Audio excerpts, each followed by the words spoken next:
The difference between thorn forest and mangrove forest.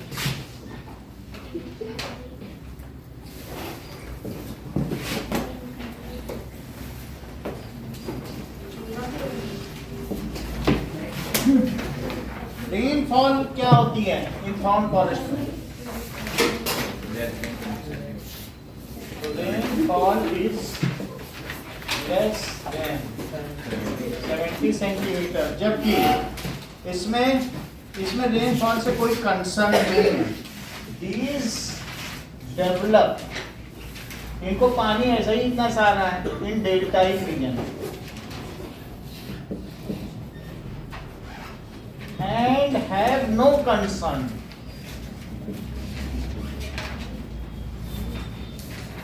with deltaic region। इसमें जो राजस्थानी होते हैं या थॉर्न फॉरेस्ट, कटीले वन, और ये नाउ डेल्टाई वन, तो इसमें बबूल, कीकर, कैक्टस ये सब आ जाते हैं, अकेसिया। सो ट्रीज कौन कौन से होंगे? ट्रीज आर बबूल, कीकर, ये भी कटीला होता है, ठीक है, और एकेसिया, कैक्टस। एकेसिया एक तरीके का ऑर्नामेंटल प्लांट भी है, ये सब पाए जाते हैं। इसके अलावा इन सब में क्या होते हैं? सो सुंदरी इज द मेजर ट्री, और इस वजह से इतने सारे सुंदरी के पेड़ हैं कि उस जंगल का ही नाम सुंदरवन रख दिया गया, जिसमें सफेद चीते पाए।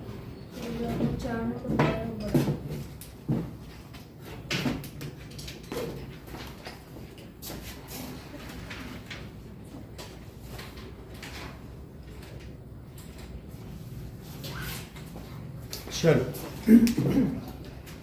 अब देखो, नाउ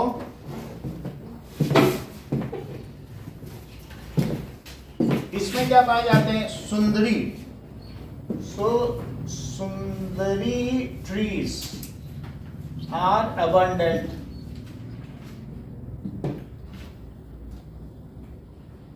in these forests.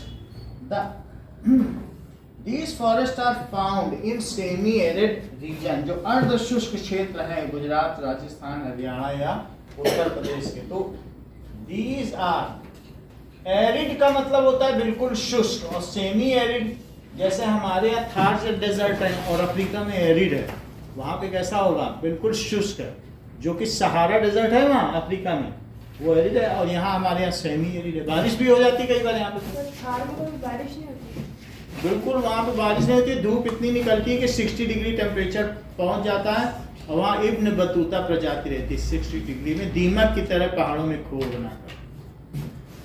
तो these are semi found in, कहाँ पाए जाएंगे?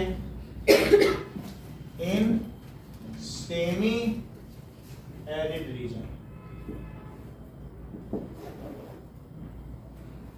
ऐसा होता है, लाइक गुजरात, राजस्थान,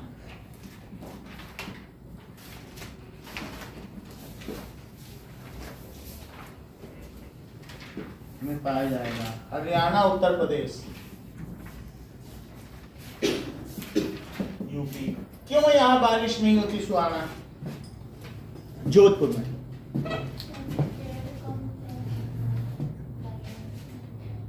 बोलो भाई, ये है तो इस तरीके से है। Correct correct. तो अरावली के बाद ये जो आते हैं, यानी ये मानसून यहाँ कहाँ से प्रवेश करते हैं? तो वैसे तो आपको मालूम है कि मेडागास्कर से यहाँ पर आता है कि नहीं? तो ये है मेडागास्कर। तो मेडागास्कर से आने वाला कुछ अरब सागर से जाता है। तो बताओ, ये जो हमारे पास राजस्थान में मानसून आता है, तो वो कहाँ से आएगा? क्या इधर से आएगा? ये है जोधपुर। तो बोलो इधर से आएगा कि इधर से? पश्चिम से आएगा, यानी पछुआ पौने होंगे कि पूर्वाई, पूर्व से आएगा। तो हाँ, ये बात सही कह रही हैं कि यहाँ पर ये जो घाट है, पश्चिमी घाट, यहाँ मालाबार कोस्ट है जैसे सुहाना बता रहे हैं, और इसकी वजह से ये रेन शेडो एरिया है, इसीलिए नासिक के लोग मर जाते हैं क्योंकि उनके यहाँ सूखा पड़ता है। तो यहाँ से तो पानी के आने की कोई संभावना नहीं है, तो इस तरीके से जो यहाँ से आया वो इधर से आ जाएगा फिर। तो हमारे पास जो मानसून आ रहे हैं तो ये साउथ है और ये क्या है, ईस्ट। तो हम साउथ वेस्ट मानसून नहीं पा पाते, हम कौन सा पा पाते हैं, तो हम पा रहे हैं साउथ ईस्ट। बात समझ में आई कि नहीं। तो दक्षिण पूर्वी हवाएं, मानसूनी हवाएं हमारे पास आती है। और यहाँ पे जरा देखो कि ये जो जोधपुर है उसके इधर अरावली पर्वत है, और अरावली पर्वत के इधर क्या है बताइए, पाली, जहाँ से यहाँ सब मीठे पानी की सब्जियां आती हैं। तो पाली में खूब झमाझम बारिश होती है, और हम रेन शेडो एरिया में फिर पड़ गए, जैसे यहाँ रेन शेडो एरिया था, तो इसलिए ये अरावली हिल्स है। जब जो कभी यहाँ से गया, उदयपुर गया हो या माउंट आबू, रास्ते में खूब अरावली हिल्स कटी हुई मिलेंगी, उन्हीं को काट के बनाया गया। और जाते समय भी तुमको पाली भी मिलेगा खूब हरा भरा, तो वो चीज मिल जाएगी। तो इस तरीके से आता है, समझ आ गई बात। Now these forests are found in delta region of Ganga, Mahanadi, Kaveri, Krishna and Godavari. Ganga भी कहीं ना कहीं यहाँ डेल्टा बना देती, गंगा यहाँ गिरती है, फिर गोदावरी, महानदी, कावेरी, कृष्णा, है ना, ये सभी नदी अपना अपना डेल्टा बनाती। जहां गिरेंगी वहां पे बहुत सारे सेडिमेंट्स इकट्ठे कर देंगी, क्या, क्योंकि सी जो है वो पॉजिटिवली चार्ज है और रिवर निगेटिवली चार्ज है। ये दोनों जब मिलेंगे तो न्यूट्रलाइज होंगे। अब मिट्टी के कण जब न्यूट्रलाइज होंगे तो सब एक साथ आ जाएंगे। जो अभी तक एक दूसरे को रिपेल किया करते थे वो क्या प्रेसिपिटेट होकर एक साथ इकट्ठा हो जाएंगे, और वही डेल्टा। अलग अलग रहेंगे जब रिपेल नहीं होते सिमिलर चार्जेस, लेकिन चार्ज न्यूट्रलाइज हो जाए सब मिट्टी बन गए। तो इसलिए ये कहाँ पाए जाते हैं, these are found in deltaic region of Ganga, Godavari, Mahanadi, Krishna. Hind देश के निवासी सभी जन एक हैं, और ये गंगा, यमुना, ब्रह्मपुत्र, कृष्णा, कावेरी आके मिल गई सागर में, हुई सब एक हैं। बोला गया कि नहीं। तो भारत की सभी नदियों के नाम ले लिए गए। तो इसलिए these are found in deltaic region of Ganga. तो इसके लिए कनिष्का कितनी रेनफॉल आवश्यक है बताओ। भूल 90, भूल कुछ बोलते हैं कितनी, 70 से 200 कि 70 से नीचे है। जैसा इन्होंने बताया पानी की जरूरत ही नहीं, पानी में पड़े हुए हैं। और लिखा ये सिर्फ उतार रही है, उतार नहीं, सिर्फ लिखा होने पे भी जो ना बोल सके, ठीक है। Found India. फिर कोई ऐसा भी हो सकता हो कि कोई आदिवासी क्षेत्र से आते हैं, शेड्यूल ट्राइब में होते, जंगली लोग मोर पंखी लगा के घूमते हैं, हैरानी से देखते देखते। वैसे समझ नहीं पा रहे, भाषा का चक्कर है, भाषा की बात है कि नहीं। तो ये क्या लिखा गया है, कौन कौन सी नदियों की बात कही गई, गंगा, कृष्णा, हिमाद्री। हिमाद्री कहाँ से आते हैं, गंगा, कावेरी, कृष्णा, हाँ, गोदावरी। गोदावरी का महाराष्ट्र में है। गोदावरी हाँ महाराष्ट्र से इधर आके गिर जाएगी। ये धीरे धीरे ऐसे स्लोप है ना, तो यहाँ पानी बरसा, कुछ पहाड़ों पर भी बरस गया, पहाड़ियाँ ऊपर हैं तो वहां से वो निकल गया। गोदावरी इन सब में पाई जाएंगी, ठीक है। और महानदी,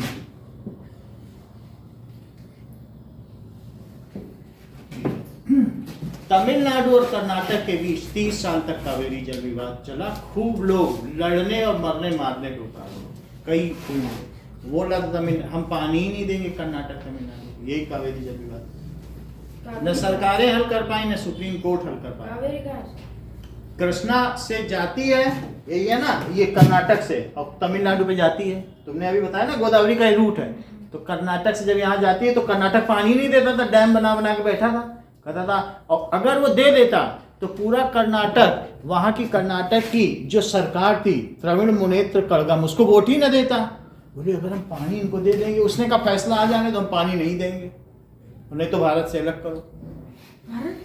हाँ, बोला हम पानी नहीं देंगे, उसी से तो हमारी जनता का खर्चा चलता है। और उसी पे लोग वोट देते थे, कहते देना नहीं पानी, तभी वोट मिलेगा। और वो भी अड़ गया था, सब सुप्रीम कोर्ट का फैसला आ गया, तो जयललिता भी अड़ गई तमिलनाडु, दोनों में। प्रश्न चलता था। जब वो दोनों साथ में एक मंच पे आते थे तो एक ऐसा हो जाता था, एक वैसा। अब ठीक है सर, सब नहीं है, नहीं देता है पानी, क्या कर लो।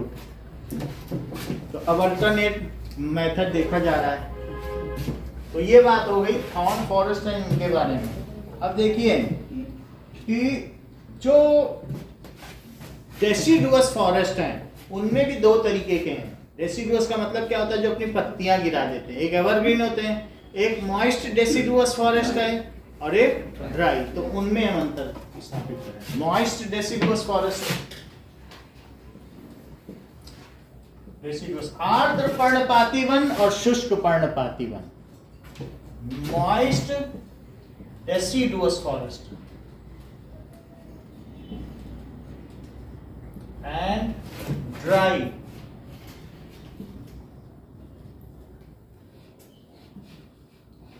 forest। जहां पर 100 से 200 की रेनफॉल रिसीव हो उसमें ये आते हैं। They receive rainfall, these receive rainfall between 200 centimeter, 200 centimeter. These receive rainfall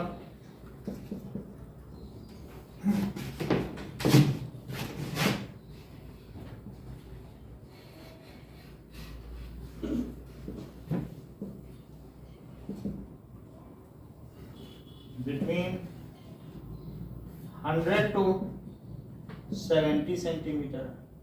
70 से नीचे चला जाए तो फिर थॉर्न फॉरेस्ट हो जाएगा। अब देखें, these exist mostly in eastern part of country।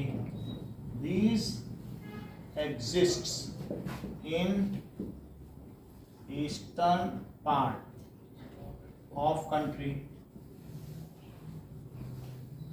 at foothills। जहाँ फुट हिल पर ही तो सारी वर्षा होगी, पहाड़ी के नीचे ही तो सब बरसते हैं, पहाड़ से टकरा टकरा के। तो ऐसा होता है। And Himalaya, Jharkhand, west Orissa and also foot hills of Himalayas. कुछ कुछ ये क्षेत्र झारखंड में भी पाए जाते हैं, उड़ीसा, इन सब जगहों पे भी। छत्तीसगढ़,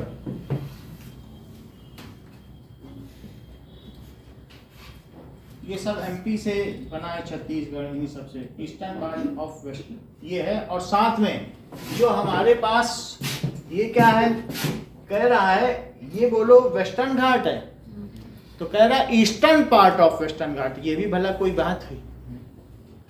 इस घाट का ये जो ईस्ट में पड़े वही तो फुट हिल हुई। क्या वो मालाबार कोस्ट, ये पूरा वेस्टर्न घाट है, लेकिन इसी में एक वेस्ट कर लो और ईस्ट कर लो, तो जब यहाँ पे पहुंचोगे तो क्या मालाबार के वो उस पे पहुंच जाओगे, फुट हिल्स पर। तो वही है, that is eastern part of foot hills में भी पाया जाए।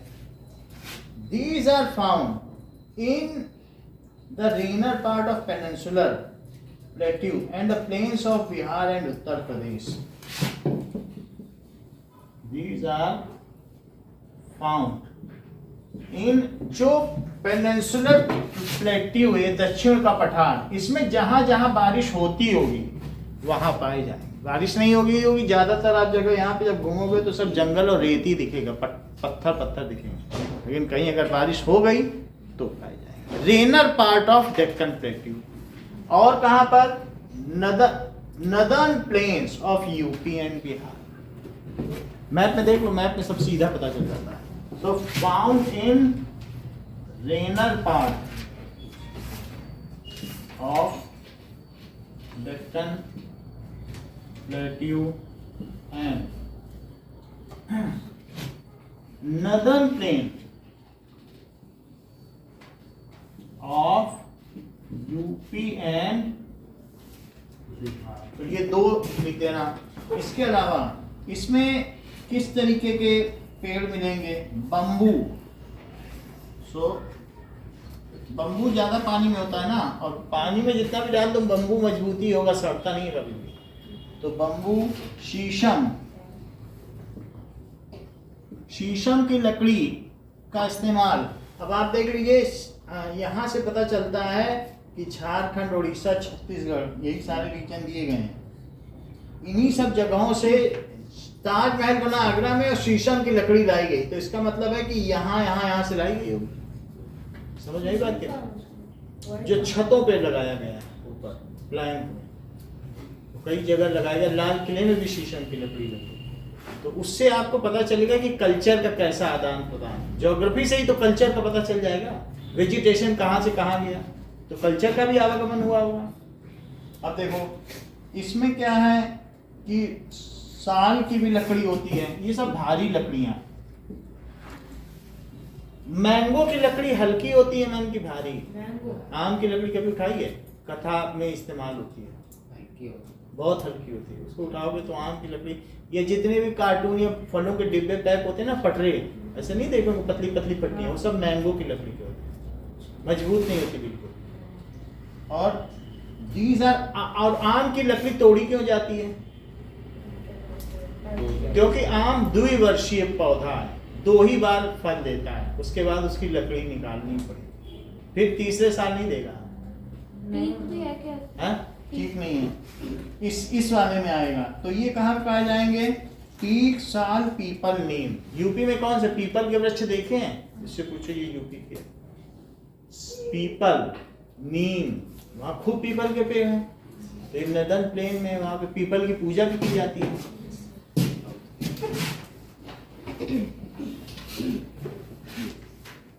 अब देखो,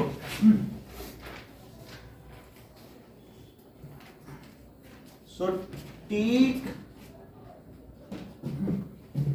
साल, पीपल और नीम।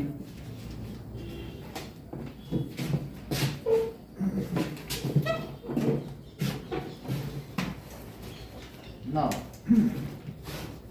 how many bioreserves are there in India? Name 6 of them.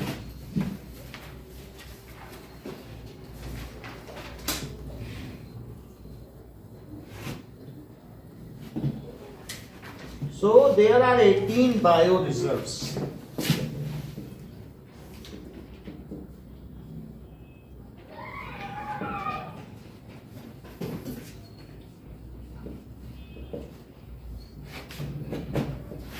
Name few of them. जो important हैं उनके नाम बताएं।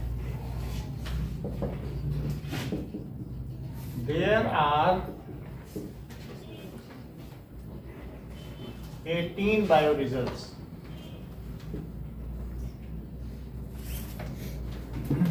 जैसे कि 2 नाम बताओ, कुमकुम 2 आप पहले भी बताइए। सुंदरबन डेल्टा। हाँ, एक और, वो मैपिंग कराई है हमने, बोलो। Gulf of Mannar. और बोलो। Cold desert.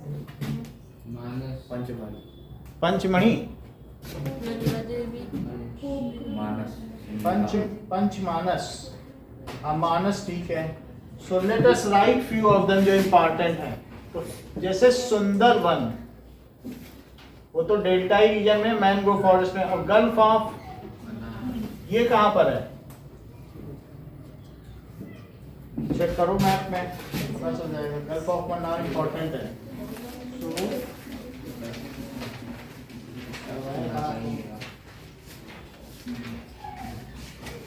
सर तमिलनाडु। हाँ? तमिलनाडु दिखाया है क्या बुक में? सर बुक में नहीं है।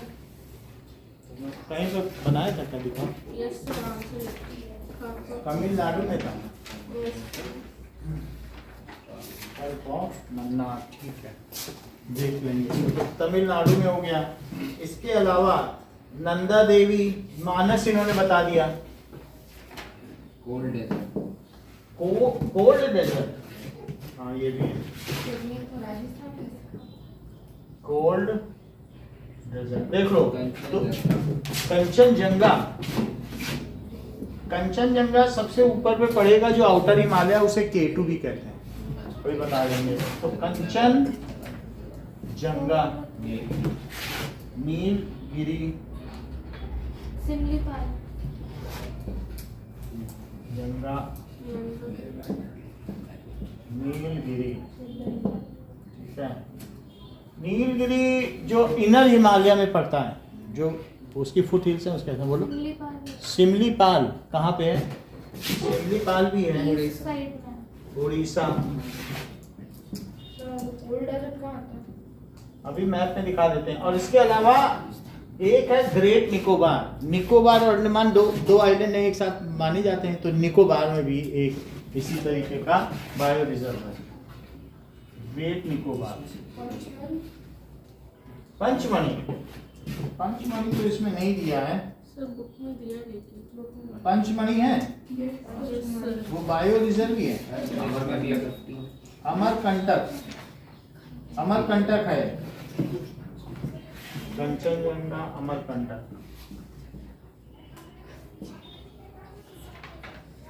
अब देखो, अगर मैपिंग के लिए आएगी तो एक बार हम लोग देख लें इन्हीं सब में से ही कहाँ पड़ते हैं।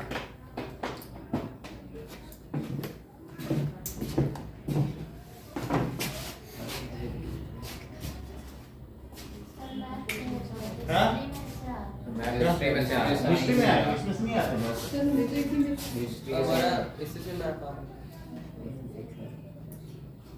एक बार देख लें, बायो रिजर्व पूछे जा सकते हैं।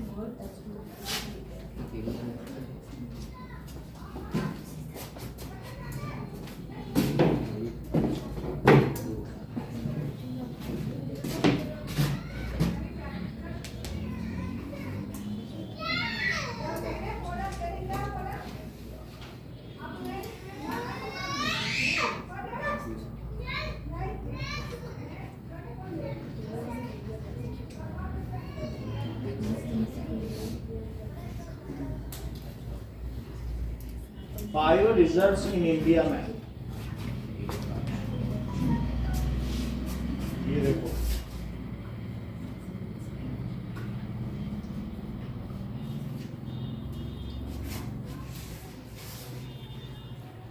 Hi, in this video we are going to see where are the biosphere reserves in India located. It's huge. Uttarakhand, ये देखो where they are in terms of location. Name of this reserve is देखो, Old Desert Old Desert Biosphere कहाँ है? Reserve. The Himachal Pink Valley Pradesh National में। Park as well as the Khyber Wildlife Sanctuary is located in this biosphere reserve. The second one is in the state of Uttarakhand. The name Nanda of this Devi. is Nanda Devi National Park and Biosphere Reserve. The Nanda Devi National Park is the same as the name तीसरा of देखो। national parks located there. So don't be surprised. That is Kanchenjunga. Nanda Devi Uttarakhand में हो गया, ठीक है। और ये जो इसका खंड है, ये पहले एक ही थे, तो उत्तराखंड में नंदा देवी हो गया, कंचनजंगा हो गया। और डिब्रू सैखोवा ये कहाँ पे? असम में। मानस दो असम में दो हैं और सिक्किम में एक है, ठीक है। मेघालय दिहांग और दिबांग। बोलो। दिहांग और दिबांग विहांग और टिबांग, नहीं, बोलो। दिहांग और दिबांग। विहांग और दिहांग और दिबांग। दिहांग और दिबांग में बता देगा, जो उसमें लिखा है, मैंने सारे नहीं बताए। अब देखो, तो एक है मानस, मानस और डिब्रू सैखोवा और नौकरेक। नाम अजीब सा हो तो समझ लेना इधर ही पर ही है, ठीक है। कंचेनजंगा, ठीक है। और क्या है, ये सही कह रही है, दिहांग, दिहंग और दिबंग ना। अरुणाचल प्रदेश में एक है, असम में दो है, मेघालय में एक है, ठीक है।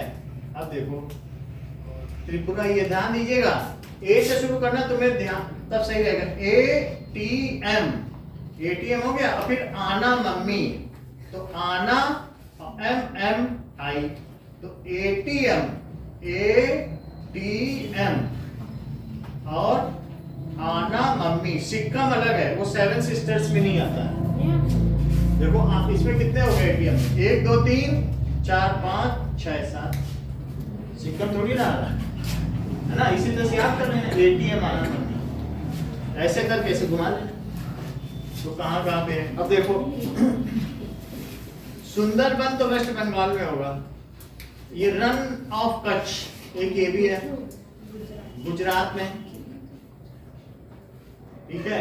पंचमढ़ी भी आप बताते हैं, पंचमढ़ी ये मध्य प्रदेश में है। इसकी कहानी भी है कई जगह, एक स्टोरी किस में है, हिंदी हिंदी में थी ना, पिछले साल हाँ लड़की गई थी पंचमढ़ी। हाँ, तो दैट इज पन्ना और अचनकमर और अमरकंटक।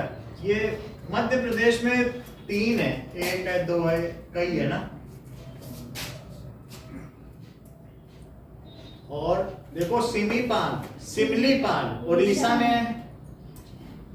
और इसके अलावा ये ऊपर से धीरे धीरे नीचे देखते हुए, अब ये देखो इसके अलावा क्या है, यहाँ सिमलीपाल हो गया, ये देखिए। इसके बाद क्या है, दैट इज शेषाचलम। फिर क्या है, अगस्त्य मलाई। तो शेषाचलम आंध्र प्रदेश में है, अगस्त्य मलाई केरल और तमिलनाडु के बॉर्डर पर है। बायो रिजर्व्स बड़े बड़े होते हैं तो कोई वो नहीं है कि अगर बॉर्डर। नीलगिरी तमिलनाडु कर्नाटक, देखो 3 के बॉर्डर पर है। तमिलनाडु केरला और कर्नाटक का जो ज्वाइंट है वहां नीलगिरी दिखा देना। नीलगिरी बहुत इंपॉर्टेंट है, गल्फ ऑफ मन्नार तमिलनाडु में बता रही थी ये विषु। तो ये तमिलनाडु का हिस्सा होगा जो नीचे है ना, जो तमिलनाडु है वही कन्याकुमारी के आसपास होगा, गल्फ ऑफ मन्नार।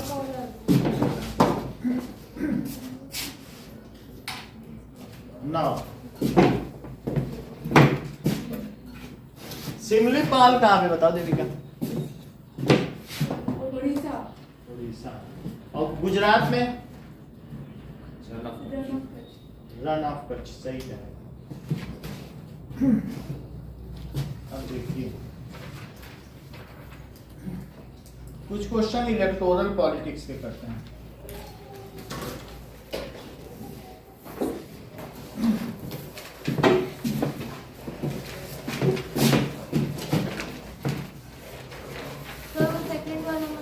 ठीक है, नाउ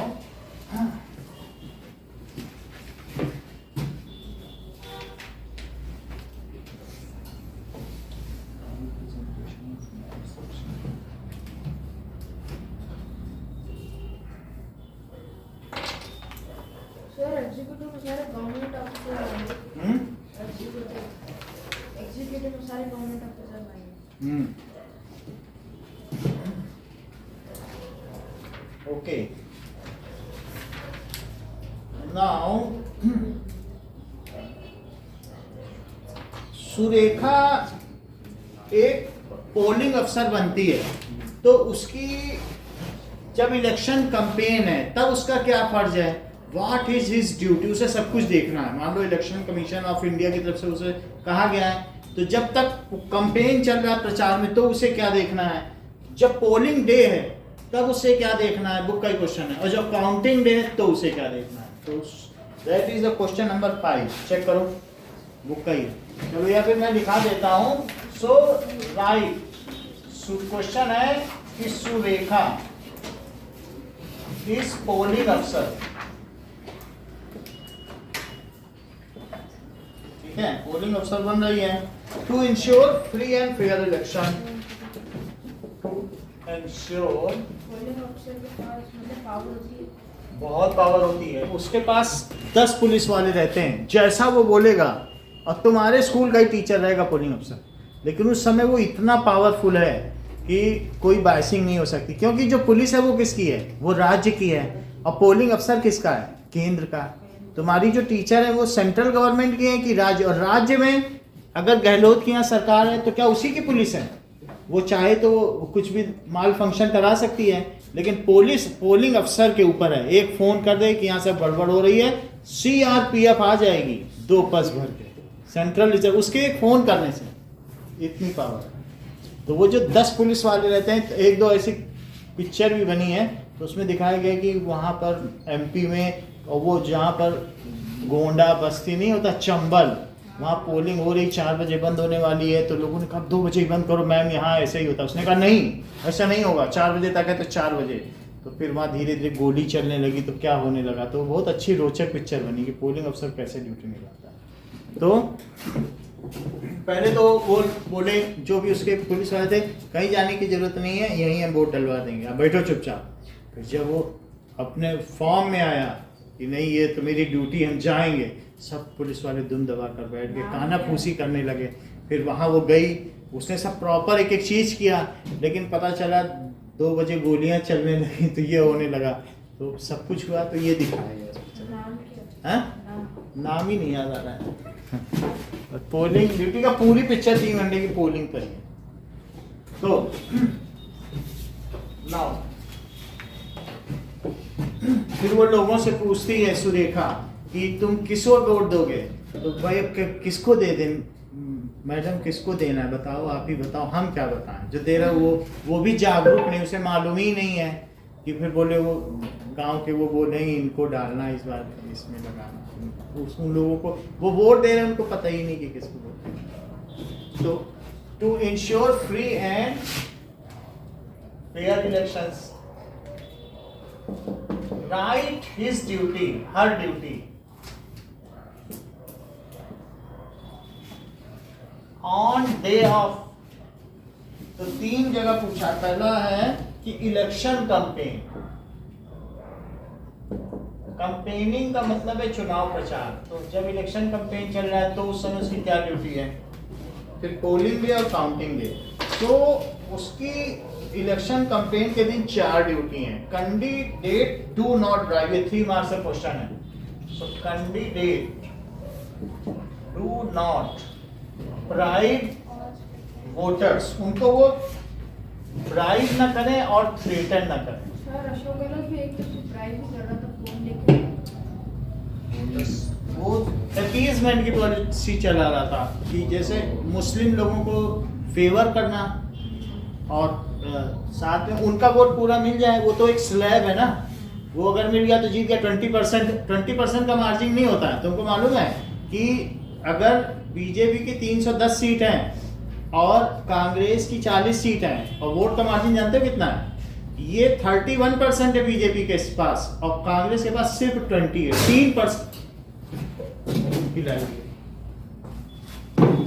समझ में आया? तो ये चीज होती, ज्यादा का अंतर नहीं होता, 3% का अंतर है। अगर किसी को मुस्लिम के पूरे 20% वोट मिल जाए तो क्या वो एक छत्र न जीत जाए, ये चीज है। लेकिन अभी क्या है, मेजोरिटी का वोट शिफ्ट हो रहा है बीजेपी की ओर, तो उसकी वजह से अब मुस्लिम में भी आधा आधा हो गया। मुस्लिम फीमेल्स बीजेपी को देने लग गई 3 तलाक के मुद्दे पर, तो मुस्लिम के मेल का वोट उन्हीं की फीमेल न्यूट्रलाइज कर दे रही है। और घर में बताती है यहाँ कांग्रेस को देखा, वहाँ बोलती 3 नंबर पे डालना, 3 नंबर पे ठोक दो। बाबरी तोड़ दे सर, है कांग्रेस को 3 है, बाबरी मस्जिद तोड़ दे तो कांग्रेस को बोल देंगे मुस्लिम। बाबरी का तो बहुत पुराना इशू हो गया, वो लोग फिर उतना नहीं रखते हैं। जो इंपॉर्टेंट है, करंट इश्यूज होते हैं मेनली, उसी को लोग देखते हैं। जब तक इशू तो तुरंत के देखे जाते हैं। मतदाता बहुत चालाक होते हैं ना, वो चाहे किसी चीज का भी प्रचार हो, वो अपने माइंड में रखते हैं कि ये सरकार ने ये किया, तो उसके हिसाब से वोटिंग होती है। तो अब देखो, वही सोचती गेट था, सिर्फ एक बात कही गई थी कि हमारी रामनवमी है, वहाँ तो सबसे बड़ा 7 चौराहे निकलते हैं, बोले बीच में हम झंडा लगा दें। तो पुलिस ने पीट दिया उन लोगों को, बोले तुम कैसे झंडा लगाओगे। और वह सब कुछ हुआ नहीं था 1 साल पहले, अभी की इस बार की रामनवमी, वो गहलोत सरकार थी, वो बहुत लड़ाई हुई, इसीलिए फिर यहीं पर एक किसी की जान भी ले ली गई, बहुत कुछ हुआ। और वही मैं कल देख के आया, तो वो इतना सजा हुआ था पूरा कलर से, क्योंकि सरकार बदल गई। मोहन किसकी सरकार है यहाँ की? कौन? भजन लाल की सरकार। तो देखो, सरकार बदलने से पुलिस उसी की बात मानती है। तो वहाँ डांस कर रहे थे, पुलिस को ही नहीं रोक रही थी, वहीं पहले एक झंडा लगाने के लिए विवाद हो गया। तो जनता देखती है ना कि उसकी खुशी में पुलिस उसको प्रोटेक्शन दे रही है कि नहीं दे रही है, और नहीं तो घर में बंद कर देती, जैसे तमिलनाडु में हुआ कि सब बंद कर दो, नहीं कुछ टीवी नहीं चलेगा, टीवी में रिले भी नहीं होगा, कुछ भी नहीं करने तो गवर्नमेंट। हाँ क्या, जो अपना तुम्हारा मत है, what is your review, you should donate it और you should seal it in ballot box. So when you donate your review in ballot box, तो मतदाता, देने वाला दाता होता है, तो मतदाता। अब जरा देखो, और कुछ लोग ये कहते हैं मत दो, अपना मत दो। तो हमें मत पहले वाले मत के ऊपर आना चाहिए। तो वो सुरेखा ये देखे कि कोई ब्राइब ना हो या थ्रेटनिंग ना हो। डू नॉट थ्रेटन, उनको डराया भी ना जाए। थ्रेटनिंग भी पहले हुआ करती थी, अब नहीं होती है। The candidate caste and religions are not used. Caste and, कोई भी अगर ऐसी बात कर रहा है अपने किसी इलेक्शन कैंपेन में, तो वो ऐसा ना करे, उसकी रिपोर्ट करे। तो 5-6 दिन की ड्यूटी है। आप हर कोई डायरेक्टली इनडायरेक्टली मुझे कर पे ही। अगर कोई भी अपने भाषण में इस तरीके से कर रहा है इलेक्शन कैंपेन में या एड्रेस में, इलेक्शन रैली में, तो वो चुपचाप, वो वहाँ एक पोलिंग अफसर ही है बूथ की, लेकिन फोन कर दे यहाँ इस एड्रेस में हुआ है, उसकी सदस्यता, नॉमिनेशन ही रद्द हो जाएगा जिस फॉर्म को उसने भरा है। ये चीज, ये पावर होती है। सर एक पॉइंट मैं बताऊं, चेक लॉ एंड ऑर्डर। तो एक तो है, उसने ये क्या किया, पहला चीज क्या की बताओ, कि उसने पहली बात ये की कि कोई किसी को ब्राइब ना करे, अगर देखे तो वो चुपचाप फोन कर दे। उसको भिड़ना नहीं है। एक वो केवी के टीचर है, ये बैंक का कर्मचारी, भिड़ना है उसे किसी नहीं, सिर्फ उसे बता देना। लाइजनिंग अफसर है, बताने का काम है। दूसरी चीज क्या है, कास्ट एंड रिलीजन अगर कोई यूज कर रहा है during election campaign rally, if his rally और हर rally is based on religious promises to fulfilling religious promises, ये बीजेपी का गलत चीज था जो उसने रिलीजियस प्रॉमिस किया और फुलफिल किया। लेकिन विपक्षी पार्टी सोच रही थी कि ये क्या करेगी, उसमें हंसती थी कि इसको 2 वोट मिले। 2 सीट जीती थी 400 में से, मतलब 543 में से 543 में 2 सीट जीती थी। तो वो सब लोग बोलते थे कि बीजेपी 84 की बात थी कि अपनी ही मौत मरेगी, 2 सीट लेके क्या करेगी, क्योंकि हिंदू बटा हुआ था, ऐसी बात होती थी। तो इसलिए उन्होंने उसके खिलाफ केस ही नहीं फाइल किया। अगर वहीं फाइल कर देते तो बीजेपी को ये मिलता।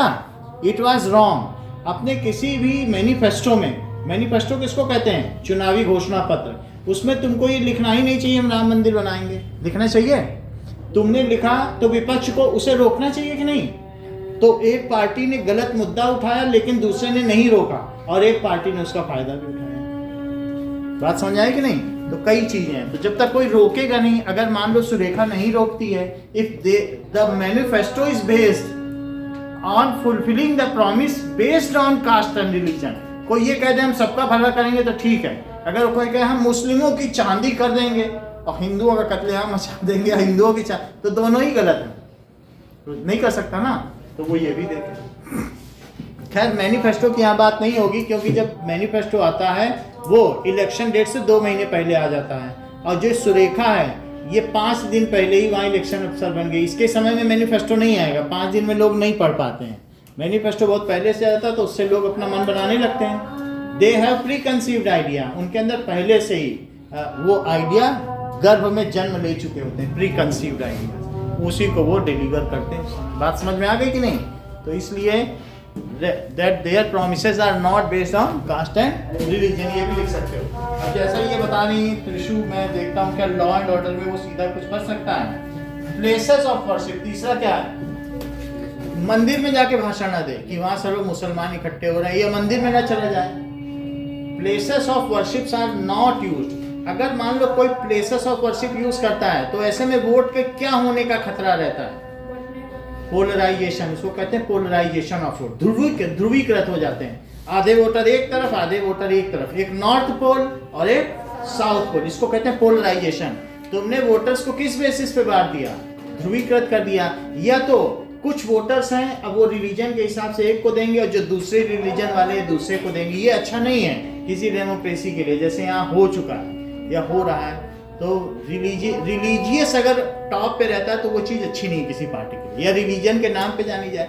जैसे ये असदुद्दीन ओवैसी की ऑल इंडिया मुस्लिमीन मोहम्मदीन AIMIM पार्टी है कि नहीं, तो उसने सारे नाम लगा दिए, तो ये भी अच्छा नहीं है। पार्टी का नाम मुस्लिम के नाम पे क्यों हो?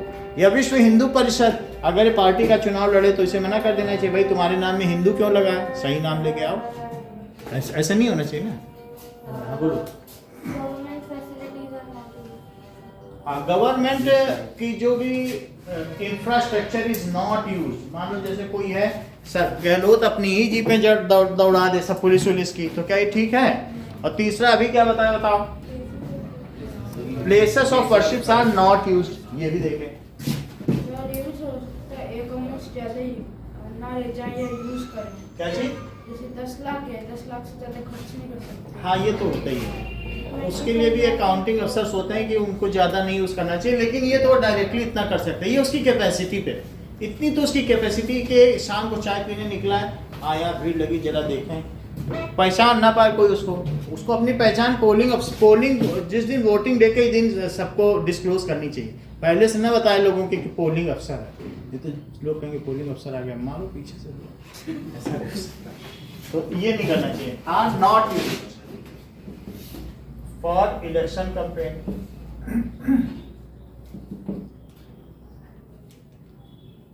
और चौथी चीज है minister do not use the vehicles. कई बार अब इसमें ये भिड़ नहीं सकता कि भाई उसने ज्यादा पैसा खर्च किया, एक केवी का टीचर क्या जाने कि कितना पैसा इलेक्शन रैली में खर्च हो रहा है, उसके लिए ऑडिटर्स होंगे, वो अपना काम करेंगे।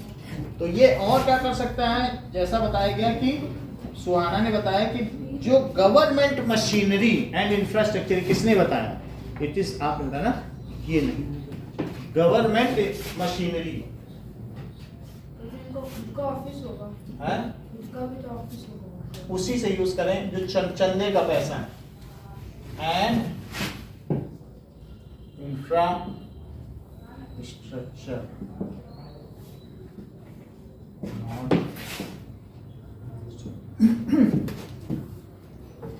अब जरा देखो पोलिंग डे में उसकी क्या है,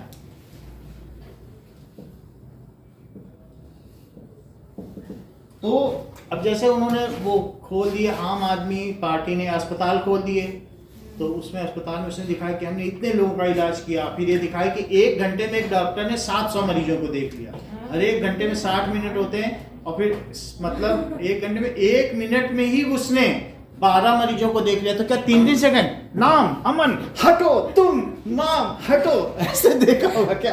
अरे लिखने में ही 1 मिनट लग जाता है, हम लोग डॉक्टर के पास जाते हैं 4 मिनट बैठते हैं कि नहीं, और जिन 700 मरीजों को देखा उनमें से 300 मरीजों के मोबाइल नंबर 000000 थे, और किसी के 999 थे, तो सब फेक काम किया उसने ज़्यादातर, तो वो नहीं चलेगा। और जो दवाएं दी गई वो सब एक्सपायरी थी, और जो जिस कंपनी को ठेका दिया गया वो नकली दवाएं बनाता था, सब कुछ उल्टा पुल्टा हुआ, इसीलिए दवा घोटाला आया सामने। नाउ अब देखो नेक्स्ट इज पोलिंग डे पे क्या करें, she should ensure that incident of rigging.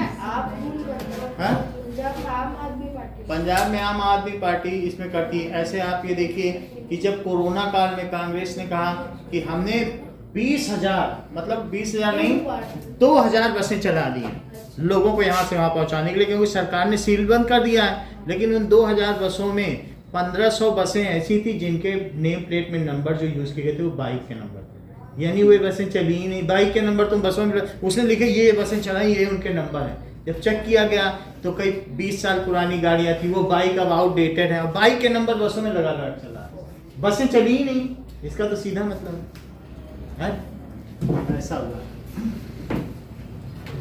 तो पोलिंग डे में उसे क्या इंश्योर करना चाहिए देविका,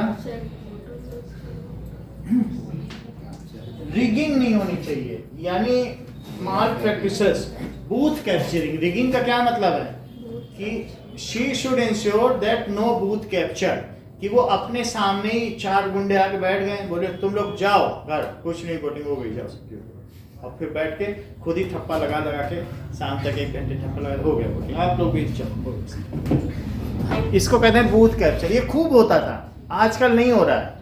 TN शेषन एक थे इलेक्शन कमिश्नर ऑफ इंडिया, हम लोग चाहते थे कि वही प्रेसिडेंट बने, इतने उन्होंने मीनिंगफुल बना दिया था इलेक्शंस को, लेकिन उसके पहले भरोसा ही नहीं रहता था, लेकिन उनके आने के बाद इतना टेरर आ गया था कि इलेक्शन कमिश्नर एक ऐसी चीज है, जरा सा कोई दायां बायां किया इधर उधर, एक ने क्या कर दिया था कि कमल का फूल निकाल के दिखा दिया था, बोले तुम्हारी सदस्यता घर बैठो।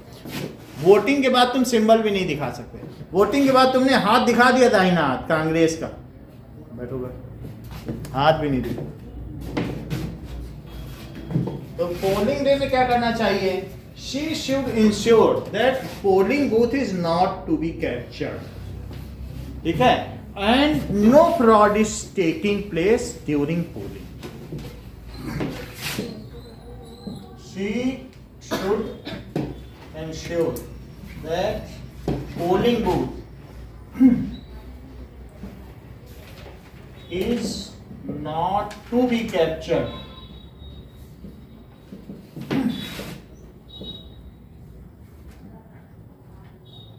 ठीक है?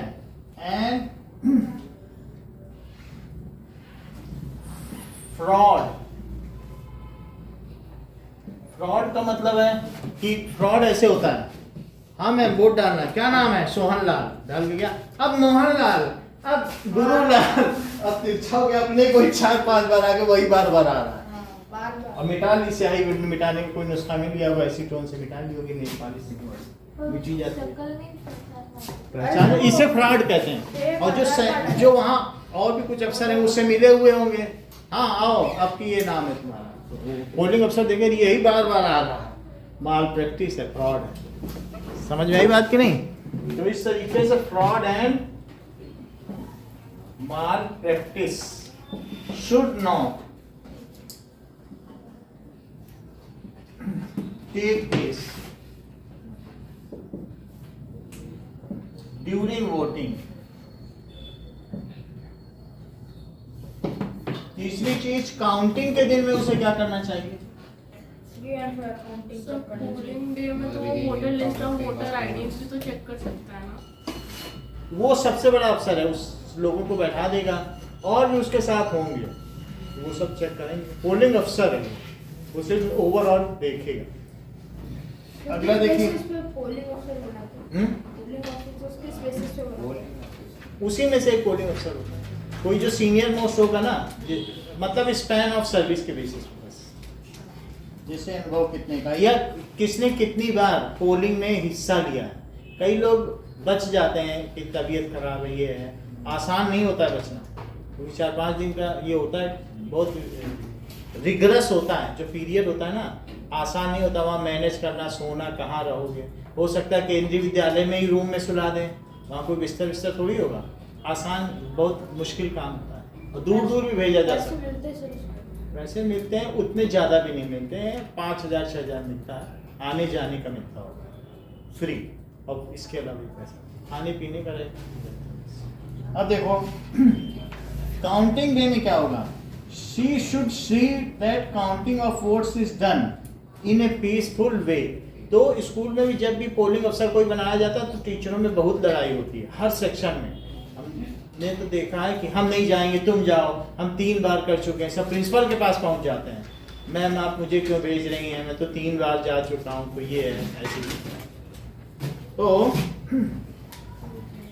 उसे इंश्योर करना चाहिए counting is done peacefully and all agents of candidate, all party candidates are present during counting. बाद में कोई ये ना कहे कि तुमने बेईमानी की, सबको कह दो पीछे खड़े रहो, यहाँ काउंटिंग हो रही, देखो बोलना नहीं। सो इसे क्या है? Counting is taking place peacefully, ठीक है, and all agents of all party are present there. It should take place in front of agents of all। तुमको ये मालूम है कि जहां बैलेट बॉक्स रखे रहते हैं 3 दिन बाद काउंटिंग होती है, तो उसी के बाहर गिद्ध जैसी निगाहें लगाए कांग्रेस के भी आदमी पूरी रात जागते रहेंगे, कोई आ जा तो नहीं रहा, जैसे कि उसी में उनकी जिंदगी बंद हो। वहीं बीजेपी का भी खड़ा रहेगा, मजाल है कोई इसको ले जा पाए। वो जो ईवीएम मशीन होगी, पहले बड़े बड़े वो होते थे बॉक्स जैसे गुल्लक टाइप, तो वैसे रखे रहते थे, 15-20 रखे रहते थे, सब पहरा देते थे दिन रात, बात एक दूसरे से करते रहेंगे, हटेगा कोई नहीं, कहेंगे नहीं खाना, हमें तो भूख ही नहीं लगी हमको भूख ही नहीं लग रही, ऐसे ऐसे बोलते थे। सुबह से शाम खाना आ गया तो खा लेंगे, और नहीं आया तो वहीं भूखे पेट वहीं खड़े रहेंगे, उनका वही काम ही था, कोई ले न जाता। तो उसके लिए एक पुलिस वाले भी रहेंगे, लेकिन उससे ज़्यादा पार्टी वालों को चिंता रहती है कि कोई इसको ले जाए तो फिर तहलका मचा देंगे, बीजेपी बेईमानी कर रही, तो ये वैसे ही है। तो इसलिए counting should take place Atal Bihari Vajpayee BJP का था या कांग्रेस का? बीजेपी का। इंदिरा जी की अंतिम इच्छा, अटल बिहारी चलाने रिक्शा। तो counting should takes place beautiful, ये पीसफुली मतलब ब्यूटीफुली होनी चाहिए, ठीक है। इसके अलावा कैंडिडेट्स या agents of all party are present there. और जब काउंटिंग होता है तो वही लिख के देगा काउंटिंग के बाद कि now Congress candidate has win this seat from this, वो जाके दिखाएगा यूपी में, वो विधानसभा में, असेंबली में। ये देखो हमको वो केंद्रीय विद्यालय के अफसर ने लिख के दिया, पोलिंग अफसर ने, हम जीत के हमें बैठने दो, हम बैठ, ये होता है। और वही पोलिंग अफसर उसी में कोई तुम्हारे स्कूल का ही लिख के दे देगा, ठीक है तुम सांसद बन गए हो, तुम पार्लियामेंट में जाओ और अब तुम एमपी हो, तो वो दिखाएगा देखो हमको इन्होंने, गौर सर ने लिख के दिया, हमें अब तो बैठने दो। हाँ हाँ बैठिए, आपको लिख के दिया गया भाई। ये होता है काउंटिंग का, ये मजा है। तो वो जो ठप्पा लगा देगा ना, उसके पास एक सील है, इतने मतों से ये जीता। गौर सर ने जिसको डिक्लेयर कर दिया वो वहां बैठेगा, उन्हीं में चुन गया तो प्रधानमंत्री भी बन जाएगा। So agents of all parties are present there. During counting,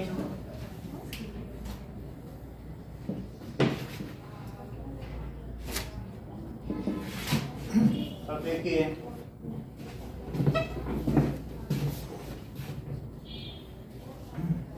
कुछ एक और इम्पोर्टेंट क्वेश्चन है कि What conclusion you draw from ticket लेता है तो पैसे क्यों लेता है? क्या जी? टिकट जैसे लेते हैं तो कुछ अमाउंट देना पड़ता है। कौन सा? वहाँ कोई पार्टी टिकट ले रही है तो उसको कुछ अमाउंट देना पड़ता है, 10 पैसे।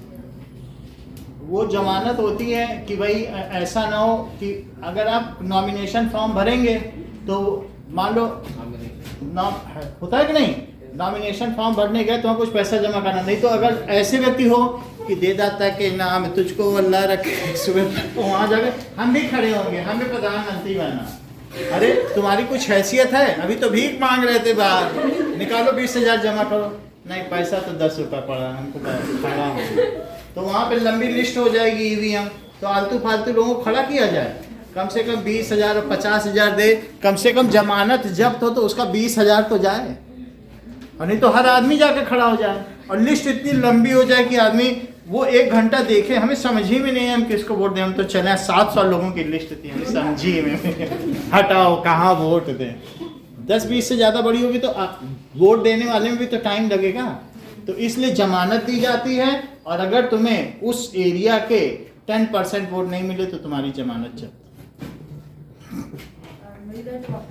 फिर वापस। इसका मतलब है तुम एक सही आदमी थे, है ना? तो that is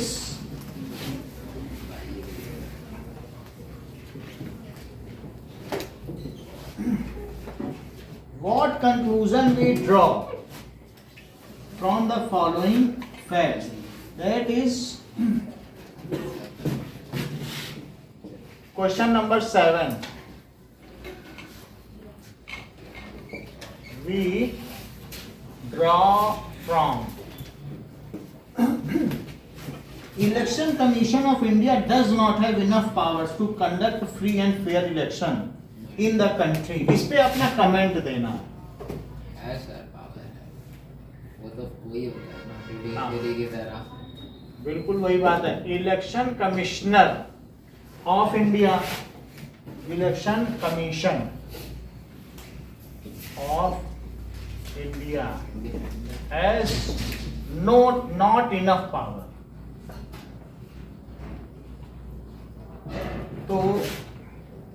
to conduct elections. तो जब होता है तो ऐसे समय में जब इलेक्शंस होने हैं या जब इलेक्शन कमीशन ने डेट अनाउंस कर दी, 2 महीने पहले कर देता है, अभी अप्रैल है, फरवरी में डेट अनाउंस हो जाएगी, उसके बाद क्या लग जाता 50 है? एक तक।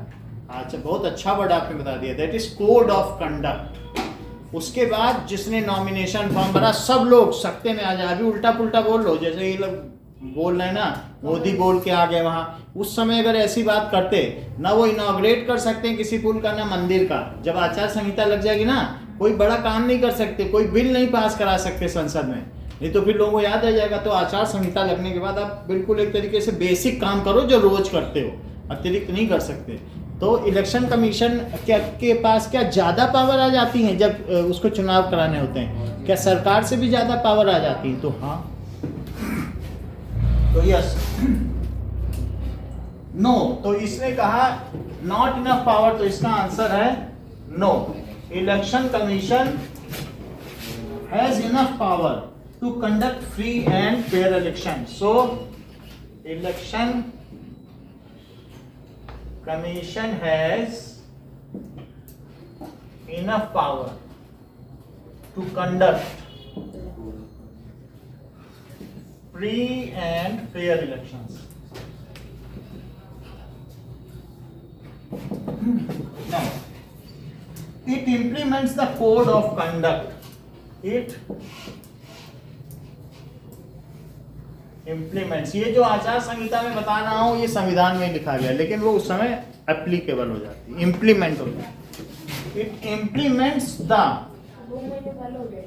हाँ, कोड ऑफ कंडक्ट। इसीलिए तो जनवरी में रखा गया, समझो 8 दिन पहले रखा गया। हाँ, फरवरी में लगते हैं। फरवरी में लग जाए 8 दिन में। तो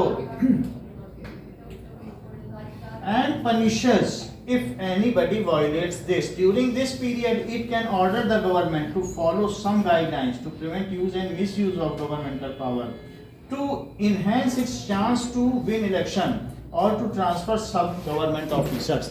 जैसे अब ये तबादले होते हैं IAS PCS के, तो वो भी रुकवा देगी। वो नहीं कि तुम सोचो कि अच्छे अफसर को इधर उधर मैनिपुलेट करते हैं ना अफसर को। अफसर जो होता है वो ब्यूरोक्रेट है, उसके पास बहुत कुछ शक्तियाँ होती हैं, तो ऐसा नहीं है कि कम पावर है, अच्छी खासी पावर है। तो गवर्नमेंट प्रेशराइज करने के लिए या कहीं बहुत ज़्यादा सुरक्षा है तो वहाँ के IAS अफसर को या IPS को हटवा देगी, कहेगी आप गुंडा राज हम चाहते हैं। बात समझ आएगी नहीं? तो गुंडे राज के चक्कर में क्या करेगी, जो अच्छे हनक वाले IAS अफसर उनको हटवा देगी। तो वो देखेगी कि there should not only regular और legal transfer cases are to be accepted, no unnecessary transfer should takes place at the verge of election. जब इलेक्शन हो रहा उसके आसपास ज़्यादा ट्रांसफर नहीं कर सकते ना, नहीं तो व्यवस्था बिगड़ जाएगी ना उस राज्य की। ट्रांसफर करने के बाद तो कोई नया अफसर तो समझने में उसे समय लग जाएगा, तो ऐसा नहीं करना। ठीक है, तो क्या क्या चीजें बताई गई? So punishes, it punishes any candidate, जो चुनाव प्रचार में है, चुनाव में खड़ा, वो कैंडिडेट है। तो PCS officer if it is, वो राज्य स्तर का होता है, जैसे IAS है, PCS। अभी देख के बताते हैं, तो देख के बताएंगे। Now government it also keep check, ये निगाह रखती है, that government is not using its machinery to enhance its chance of winning election. That government is not using its machinery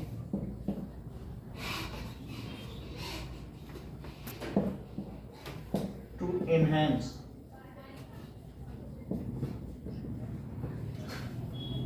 of win election.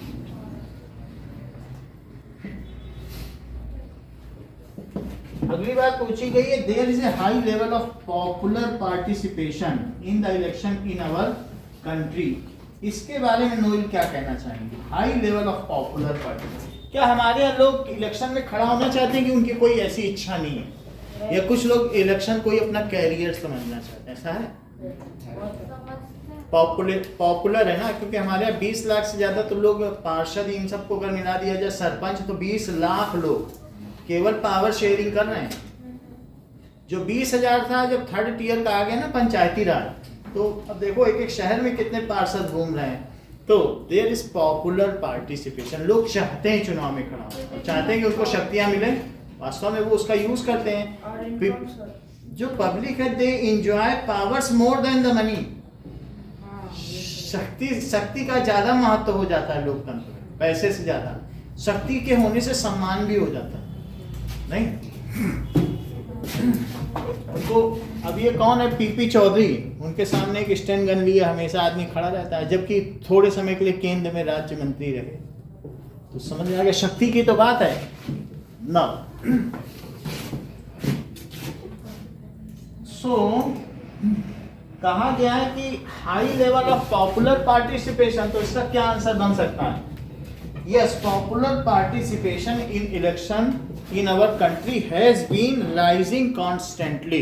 क्यों ऐसा क्यों बढ़ता जा रहा है? क्योंकि the people have now stronger faith on democracy. जब democracy पे भ्रष्टाचार बढ़ता तो फिर लोग नहीं जाना चाहते, लेकिन अगर लोग इज्जत की नजर से नेता को देखें, लोग सोचें ये डेमोक्रेटिक लीडर है, लोगों का लीडर है, एक्चुअल लीडर है, ऐसे ही चोरी से जीत के नहीं आया है, एक सुरेखा ईमानदार अफसर उसने इसे जिताया है, तो फिर लोगों का बनेगा, एस्पिरेशन होगा, तो उसके पास एक्चुअल पावर है। ब्यूरोक्रेसी होगी, नौकरशाही तब नहीं होगी, एरिस्टोक्रेसी होगी। एरिस्टोक्रेसी का तुम क्या मतलब समझो? भारत में ऐसा क्या हो जाए कि तुम एरिस्टोक्रेसी कहना चाहते हो? या राहुल गांधी किस एरिस्टोक्रेसी की बात कर रहे हैं? नहीं, मतलब एरिस्टोक्रेसी क्या क्या हो जाए तो एरिस्टोक्रेसी हो जाए? बोलो, बताओ नोएल। करेक्ट, जैसे ही बताने कि अडानी और अंबानी का रूल होगा, that is the rich people. ये शासन को इंग्लिश में क्या कहते हैं? रूल। रूल ना, तो रूल ऑफ रिच। तो ये चीज अगर हो जाएगा तो क्या हो जाएगा?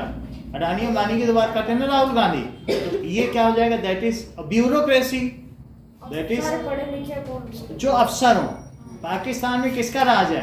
अगर मान लो हर 6 महीने में सरकार गिरती रही तो सरकार की ज्यादा सुनी जाएगी कि जो 60 साल तक नौकरी कर रहा है, 40 साल तक उसकी, तो फिर अफसर की ज्यादा वो हो जाएगी।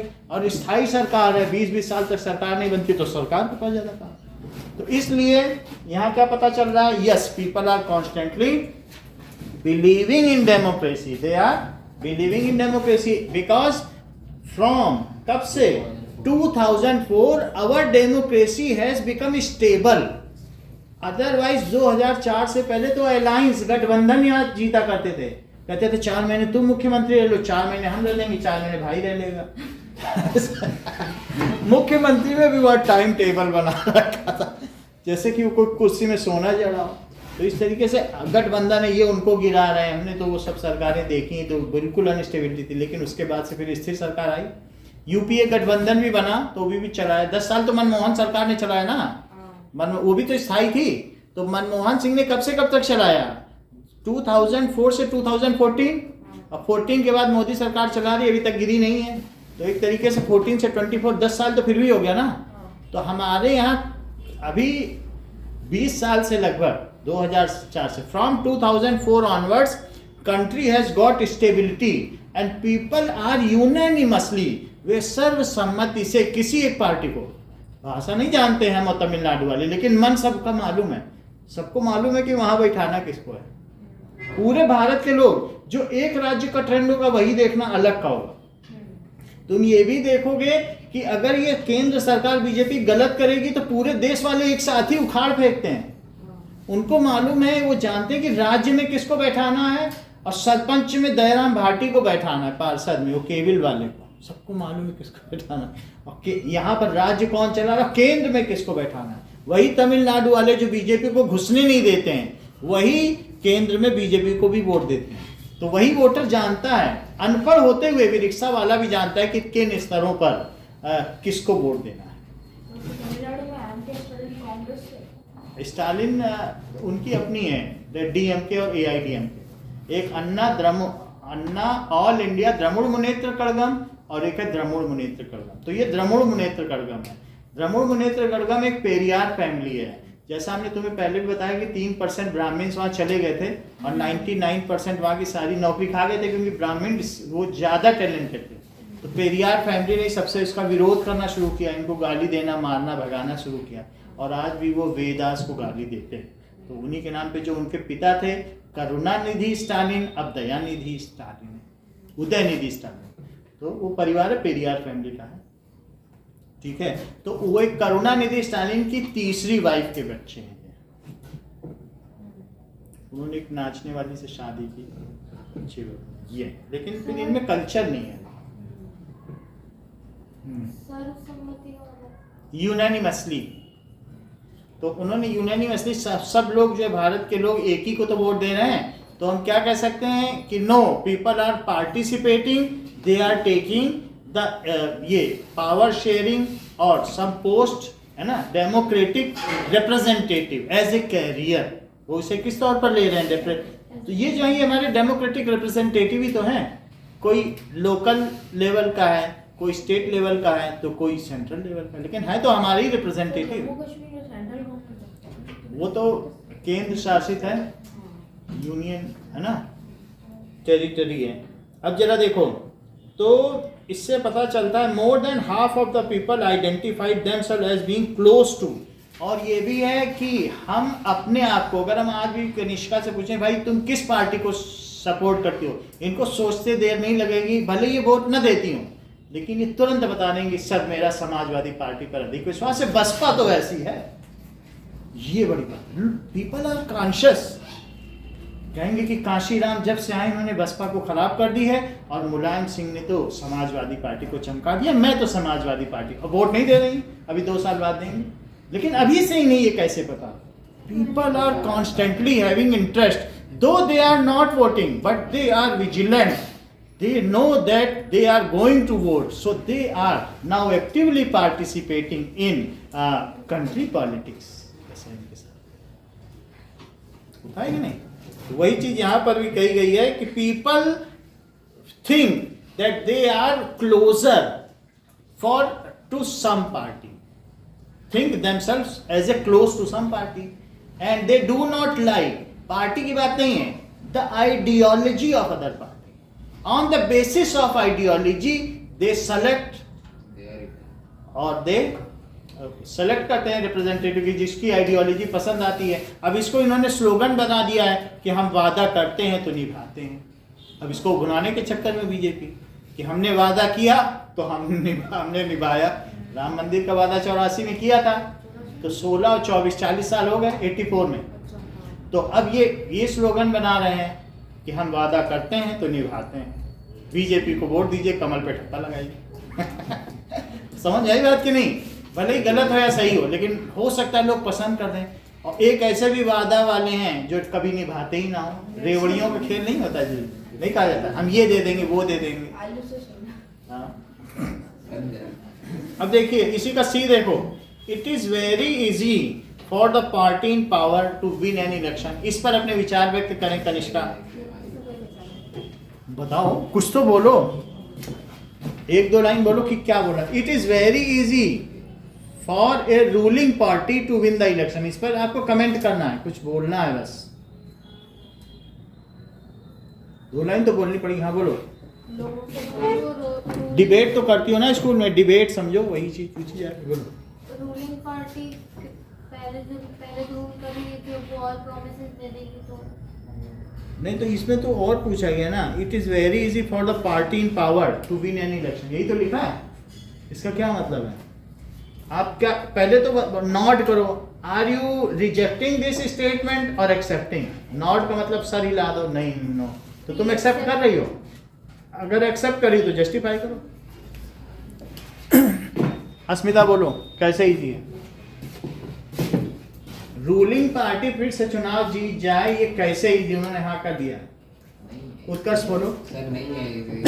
नहीं है जी, क्योंकि सर उन जब इलेक्शंस होते हैं तो रूलिंग पार्टी को कोई भी उनके गवर्नमेंट के व्हीकल्स वगैरह यूज करने को नहीं मिलता, तो दोनों के पास सेम ही अपॉर्चुनिटी। बिल्कुल सही कह रहे हैं। That the code of conduct is implemented now. The ruling party can not make perks, promise the perk पत्र का मतलब बहुत अच्छे अच्छे उपहार नहीं दे सकती, एंड ऑल्सो प्रॉमिस भी नहीं कर सकती, ठीक है, और मशीनरी भी नहीं यूज कर सकती, so that every party is under same code of conduct, so there it is not easy. यही बात तो है। Many reforms are needed to make our elections completely free and fair। Devika, क्या हमारे इलेक्शंस को फ्री एंड फेयर बनाने के लिए बहुत सारे सुधारों की जरूरत है कि हमारे देश में पर्याप्त फ्री एंड फेयर इलेक्शंस हो रहे हैं और दूसरे देश के रिप्रेजेंटेटिव यहाँ सीखने आते हैं कि हम अपने यहाँ इतने अच्छे तरीके से कैसे इलेक्शन कराएं, जबकि विश्व की 1/6 पॉपुलेशन इतने अच्छे से फ्री एंड फेयर तरीके से कराती है, और जो हारता है वो भी कहता है उसी दिन आकर के 4 बजे कि हम जनता के फैसले को सर्वसम्मति से स्वीकार करते हैं। यहाँ क्लिंटन और बाइडेन की तरह लोग सड़कों पर नहीं उतर आते जब इलेक्शन रिजल्ट आता है कि लाठी लेकर कि ये इलेक्शन नहीं, बेईमानी है, हमने तो अब ठानी है, ऐसा तो नहीं वो सोचते। तो यहाँ फ्री एंड फेयर हो रहे हैं। जैसा कि नोएल ने कहा, yes reforms are badly needed. अब देखो क्या कहना चाहता है, इसमें कह रहा है needed, reforms are badly needed to make our election. ज़्यादा रिफॉर्म आपकी बुक में क्या लिखा देखो सर, आप ही की बुक हमारी बुक से लिखा है sir. Reforms are badly needed to make our election completely free and fair. It is often seen that candidates and parties, ऐसा इस वजह से होता है वो रिफॉर्म वो नहीं यूज कर रहे हैं machinery, but these are so rich. होता क्या है कि वो नहीं कहेंगे हम नई मशीन, लेकिन इतना घपला कर बैठे हैं। अब आप समझो जिसके पास दूसरे देशों में स्विस बैंक में 800 लाख करोड़ रुपए जमा है, सारे इसका Swiss bank Congress Swiss bank में इसे डालते हैं क्योंकि यहाँ डालेंगे तो पता चल जाएगा कितना पैसा है, वहाँ कितना भी डाल लें और गले में एक छोटा सा वो जो सिम कार्ड लटका के घूमे, उस सिम कार्ड से दिखा दें उसे, सिम कार्ड में सब कुछ है, बस सिम कार्ड मरते समय किसी को दे जाए। सिम कार्ड हैंड ओवर होता जा रहा है इंदिरा गांधी के जमाने से, जिसके पास सिम कार्ड और पासवर्ड है बस वो 800 करोड़ का मालिक है, 800 लाख करोड़। तो अब सोचो जिसके पास इतना पैसा होगा वो किसको नहीं खरीद लेगा। कहेगा अमन जरा 1 घंटे के लिए ये हड़ताल हमने की बैठ जाओ, तुमको 30 लाख रुपए दे दे। 30 लाख हम कहाँ बैठना है, क्या बोलना भी ये जाके बोल देंगे 30 लाख से नहीं तो क्यों लोग कांग्रेस की तरफ से, अगर भ्रष्टाचारी पार्टी चाहे तो किस ईमानदार को ना खरीद ले। बात समझ आई, ईमानदारी तो पैसों, ठीक है कि नहीं। इस दुनिया के मैखाने में हर जाम का सौदा होता है, पत्थर पे लकीरें लिख लिख कर ईमान का सौदा होता है, नोटों के सदाओं की कीमत धंधे के चुकाई जाती है, और पत्थर पे लकीरें लिख लिख कर भगवान का सौदा होता है, चांदी की खनक पे इंसान के ईमान का सौदा। तो फिर आदमी को कौन ना खरीद ले, जो बात सही है कि नहीं। तो इस तरीके से there are 2 economies running parallelly in countries, one is by government and other by the ecosystem, जिन्होंने घपला कर रखा है और उस पैसे को भारत सरकार ला नहीं पा रही है। अगर वो ला दे तो फिर इनकी जो स्ट्रेंथ है वो वीकनेस बन जाए, फिर ये दे पाएंगे किसी को, फिर ये स्टोन पेल्टिंग कश्मीर में करवा पाएंगे। 1 घंटे करवाने का वहाँ 1000 रुपये 500 देते हैं, तो कोई नहीं करा पाएगा, पैसा तुम दे नहीं पाओगे। अब वो वहाँ पर 21 रुपये प्रधानमंत्री देते हैं तो प्रियंका गांधी हंसती हैं कि हम होते तो करोड़ों दे देते। कहाँ से करोड़ों, क्या तुम कमाती हो करोड़? वो मकबूल फिदा हुसैन की पेंटिंग पार्टी कार्यालय में दी गई थी, वो वहाँ से उठा के ले आई, बोली तो हमारे घर का सामान है 2 करोड़ में बेच दी। पार्टी कार्यालय से खुद उठा के ले, क्या पार्टी का तुम्हारे कोई चीज पार्टी कार्यालय को दी जा रही, तुम्हारी थोड़ी ना, बड़े ही तुम लीडर। बात समझ आई। तो इस तरीके से people parties have lot of money, they use it and manipulate it to, ये क्या करने के लिए, टू इफेक्ट वोटर को क्या करने के लिए, प्रभाव में लाने को क्या कहते हैं, है ना, ये बताएगी, बोलो। मतलब वोटर को अपने प्रभाव में ले लेना, मैनिपुलेट मतलब एक तरीके से, ठीक है। So they use money to make voters in favour of them, either they bribe them, ये कुछ भी करेंगे, ऐसा करते हैं, ठीक है। They take unfair advantage and also there are some criminal voters. अब ऐसा नहीं है, नहीं तो अब तो क्या 2 साल जिसको सजा हो गई है वो फिर से वोटिंग में नहीं जा सकता है, ठीक है। हैविंग क्रिमिनल बैकग्राउंड, दे यूज फियर, ठीक है, देयर फियर इन पब्लिक या कुछ भी होगा। तो इस तरीके से now votes are getting biased. इतना ही रखिए, 7:30 इतना ही रखो, फिर तुम्हें भी तो तैयार करना है, कल एग्जाम है।